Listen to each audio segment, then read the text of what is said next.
Hi, you quilting cuties, girls and boys, of course. I just want to say hi. This is Kathy.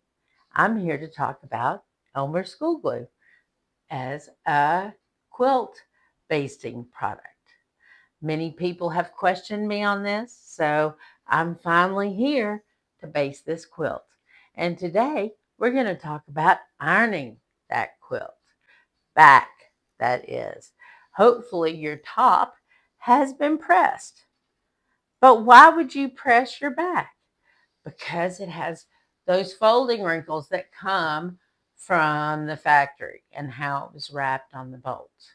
You've got to get those out in order for it to baste properly when you use the glue method. So a few minutes of, or more than a few minutes of ironing, pressing, that is, and you will be done.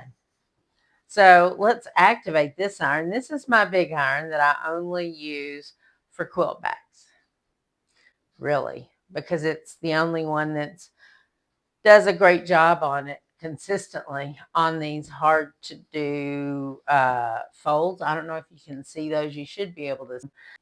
Right here is a PurSteam.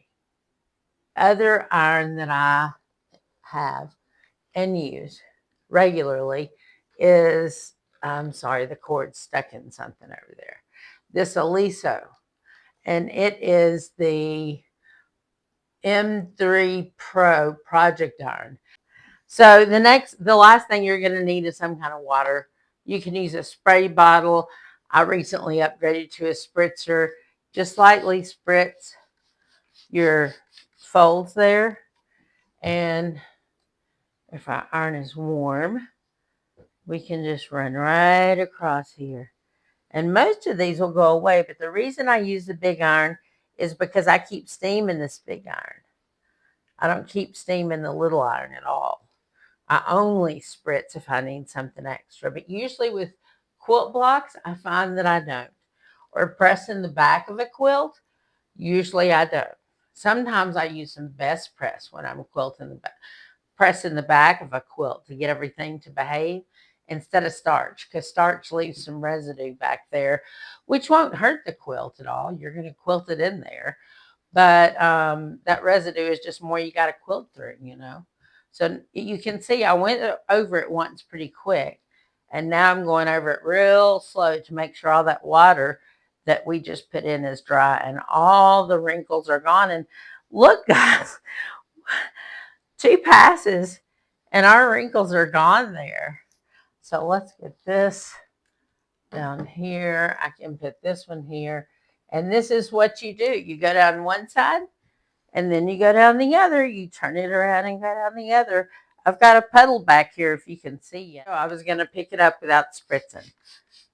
Don't press without spritzing, because then you have to press longer to press out anything that wasn't quite right. And after I spritz, this is why I did this on camera, y'all. After I spritz, I really try to wait a few seconds. Let that sink in a little bit. Let it veg with the fabric, if you will. And then when you are done with this, the next step is we'll meet in the kitchen, because we're going to take the batting and the backing. Okay, that's set for a minute. So let's press this. I'm trying to be very careful and go little areas by little areas. You can always press differently if you have a different way, and I hope you do. I hope you press just the way you like and get a great result. But in the end, you want something that has as few wrinkles as possible, because we want that batting to hit the fabric just right when I show you how the glue goes on to that part. Have your backing, have your quilt top, and have your batting. Thank you. Have a great day. Thanks for following.